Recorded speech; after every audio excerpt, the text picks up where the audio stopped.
ಗೃಹಲಕ್ಷ್ಮಿ 27ನೇ ಕಂತು ಜಮಾ ಆಗಲು ಗೃಹಲಕ್ಷ್ಮಿ KYC ಮಾಡಿಸಬೇಕಾ? Welcome back to scheme Varta Kannada news channel. Gruhalakshmi ಯೋಜನೆಯ ಫಲಾನುಭವಿಗಳಿಗೆ ಒಂದು ಪ್ರಮುಖವಾದ ಮಾಹಿತಿ. ಪ್ರಸ್ತುತ ಸೋಷಿಯಲ್ ಮೀಡಿಯಾದಲ್ಲಿ ಗೃಹಲಕ್ಷ್ಮಿ ಹಣ ಬರಲು KYC ಕಡ್ಡಾಯ ಎಂಬ ಸುದ್ದಿ ಹರಿದಾಡುತ್ತಿದೆ. ಇದರ ಸತ್ಯಾಸತ್ಯತೆ ಏನು, ಅದೇ ರೀತಿ ನಿಮ್ಮ ಹಣದ ಸ್ಥಿತಿ ಏನಿದೆ ಎಂಬುದನ್ನು ನಾನು ಈ ವಿಡಿಯೋದಲ್ಲಿ ತಿಳಿಸ್ತೇನೆ. ನೀವು ವಿಡಿಯೋವನ್ನು ಕಂಪ್ಲೀಟ್ ಆಗಿ ನೋಡಿ. ಅದೇ ರೀತಿ ಯಾರೆಲ್ಲ ಮೊದಲಿನ ಟೈಮ್ ನೋಡ್ತಾ ಇದ್ದೀರಾ ಈ ವಿಡಿಯೋನ ಲೈಕ್ ಕೊಡುವ ಮೂಲಕ ಸಪೋರ್ಟ್ ಮಾಡಿ. ಅದೇ ರೀತಿ ಸಬ್ಸ್ಕ್ರೈಬ್ ಮಾಡಲಿಕ್ಕೂ ಮರಿಬೇಡಿ. ಮೊದಲನೇದಾಗಿ ಗೃಹಲಕ್ಷ್ಮಿ 26ನೇ ಕಂತು ಈಗ ಆಲ್ರೆಡಿ ಬಿಡುಗಡೆ ಆಗಿದೆ. ಎಲ್ಲ ಫಲಾನುಭವಿಗಳ ಖಾತೆಗೆ ಕೂಡ ಜಮಾ ಆಗ್ತಾ ಉಂಟು. ಮಂಡ್ಯ ಜಿಲ್ಲೆ, ಕೊಡಗು ಜಿಲ್ಲೆ ಮತ್ತು ಧಾರವಾಡ ಈ ಜಿಲ್ಲೆಗಳಲ್ಲಿ ಬಾಕಿ ಇದ್ದ ಹಣ ನಿನ್ನೆಯಿಂದ ಜಮಾ ಆಗಿತ್ತು. ಇಷ್ಟು ಜಿಲ್ಲೆಗಳಿಗೆ ಬಾಕಿಯಾಗಿತ್ತು, ಅದು ನಿನ್ನೆಯಿಂದ ಸ್ಟಾರ್ಟ್ ಆಗಿದೆ. ಇನ್ನು ಬೆಳಗಾವಿ ಜಿಲ್ಲೆಯ ಹಣ ಜಮೆ ಪ್ರಕ್ರಿಯೆ ಸ್ವಲ್ಪ ವಿಳಂಬವಾಗಿದ್ದು ಶೀಘ್ರದಲ್ಲೇ ಆರಂಭವಾಗಲಿದೆ. ಇನ್ನು ದಕ್ಷಿಣ ಕನ್ನಡಕ್ಕೆ ಕೂಡ 26ನೇ ಕಂತು ಹಣ ಬಂದಿಲ್ಲ ಅಂತ ಹೇಳಿ ಕೂಡ ಕೆಲವೊಂದು ಕಮೆಂಟ್ಸ್ ಬರ್ತಾ ಉಂಟು. ಯಾರಿಗಾದರೂ ದಕ್ಷಿಣ ಕನ್ನಡದಲ್ಲಿ ಕೂಡ ಹಣ ಜಮಾ ಆದರೆ ದಯವಿಟ್ಟು ನೀವು ಕಮೆಂಟ್ ಬಾಕ್ಸಲ್ಲಿ ತಿಳಿಸಬೇಕಾಗಿ ನಾನು ಈ ಮೂಲಕ ನಿಮಗೆ ವಿನಂತಿಸಿಕೊಳ್ತೇನೆ. ಯಾಕೆಂತ ಹೇಳಿದರೆ ನೀವು ಕಮೆಂಟಲ್ಲಿ ಹಾಕಿದರೆ ಮಾತ್ರ ಇತರರಿಗೂ ಅದು ಗೊತ್ತಾಗುವಂಥದ್ದು. ಯಾರಿಗೆಲ್ಲ ಹಣ ಬಂದಿಲ್ಲ ಅಂಥವರು ಕೂಡ ನಿಮ್ಮ ಕಮೆಂಟನ್ನು ಕೂಡ ಓದ್ತಾ ಇರ್ತಾರೆ. ಯಾವ ಜಿಲ್ಲೆಗೆ ಬಂದಿದೆ, ಯಾವ ಜಿಲ್ಲೆಗೆ ಬಂದಿಲ್ಲ ಅಂತ ಹೇಳಿ.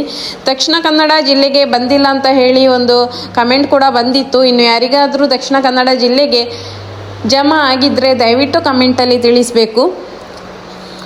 ಇನ್ನು ಶೀಘ್ರದಲ್ಲೇ ಈಗ ಯಾವೆಲ್ಲ ಜಿಲ್ಲೆಗಳಿಗೆ ಬಾಕಿ ಇದೆ ಅಲ್ಲಿ ಅವರಿಗೆಲ್ಲ ಶೀಘ್ರದಲ್ಲೇ ಈಗ ಆರಂಭವಾಗುತ್ತೆ.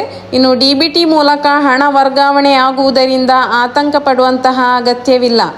ಈಗಾಗಲೇ ಸುಮಾರು 65%ಇಂದ 70% ಜನರಿಗೆ ಹಣ ತಲುಪಿಯಾಗಿದೆ. ಇನ್ನು ಉಳಿದವರಿಗೆ ಮುಂದಿನ 3-4 ದಿನದಲ್ಲಿ ಹಣ ಜಮೆಯಾಗಲಿದೆ. ಇನ್ನು ಎರಡನೇದಾಗಿ ಗೃಹಲಕ್ಷ್ಮಿ KYC ಇದು ನಿಜವೂ ಸುಳ್ಳು?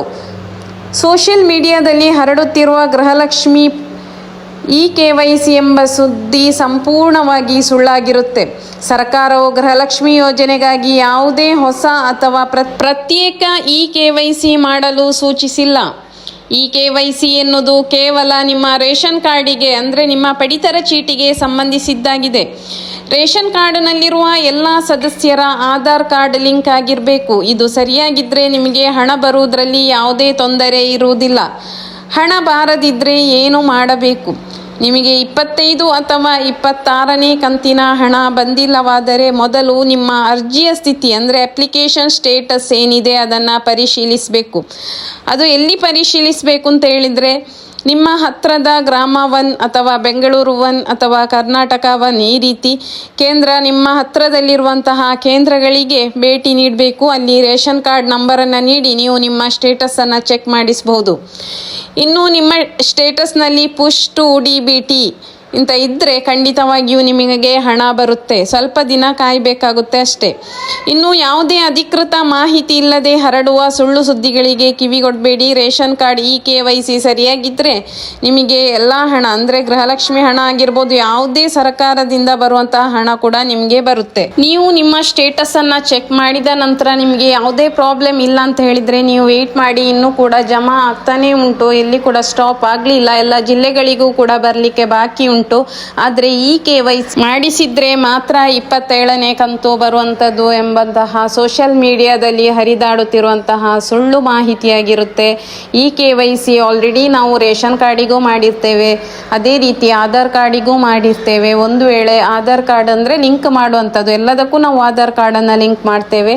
ಅದು ನಾವು ಯಾವುದೇ ಅಪ್ಲಿಕೇಶನನ್ನು ಹಾಕುವಾಗ ಅಥವಾ ನಾವು ಯಾವುದೇ ಈಗ ರೇಷನ್ ಕಾರ್ಡ್ ಆಗಿರ್ಬೋದು ಯಾವುದು ಕೂಡ ಮಾಡುವಾಗಲೂ KYC ಕಡ್ಡಾಯ. ಆದರೆ 27ನೇ ಕಂತಿಗೆ KYC ಕಡ್ಡಾಯ ಎಂಬುವಂತಹ ಒಂದು ವಿಷಯ ಏನು ಬರ್ತಾ ಉಂಟು ಮೀಡಿಯಾದಲ್ಲಿ, ಇದು ಸುಳ್ಳು ಸುದ್ದಿಯಾಗಿರುತ್ತೆ. ಯಾರು ಕೂಡ KYC ಮಾಡುವಂಥ ಅವಶ್ಯಕತೆ ಇಲ್ಲ. ಅಂತಹ ಏನಾದರೂ ಒಂದು ಜಾರಿಗೆ ಬಂದರೆ ಸರ್ಕಾರದಿಂದ ಅಂತಹ ಯಾವುದಾದ್ರೂ ಕಾನೂನನ್ನು ಜಾರಿಗೆ ತಂದರೆ ನಾನು ವಿಡಿಯೋದಲ್ಲಿ ತಿಳಿಸ್ಕೊಡುವಂತಹ ಕೆಲಸವನ್ನು ಮಾಡ್ತಾ ಇದ್ದೇನೆ. ಅದು ಕೂಡ ಆಲ್ಮೋಸ್ಟ್ ನಾನು ಗೃಹಲಕ್ಷ್ಮಿಯ ವಿಷಯವಾಗಿಯೇ ನಾನು ಈ ವಿಡಿಯೋದಲ್ಲಿ ಮಾಡ್ತಾ ಇರುವಂಥದ್ದು. ಸೊ ಎಲ್ಲರೂ ಕೂಡ ತಪ್ಪದೆ ವಿಡಿಯೋನ ನೋಡಲಿಕ್ಕೂ ಕೂಡ ಮರಿಬೇಡಿ. ಆ ರೀತಿಯಂತಹ ಮಾಹಿತಿ ಏನಾದರೂ ನಿಮಗೆ ಉಪಯುಕ್ತ ಅಂತ ಅನಿಸಿದರೆ ನಿಮ್ಮ ಹತ್ತಿರದವರಿಗೂ ನೀವು ಶೇರ್ ಮಾಡಿ.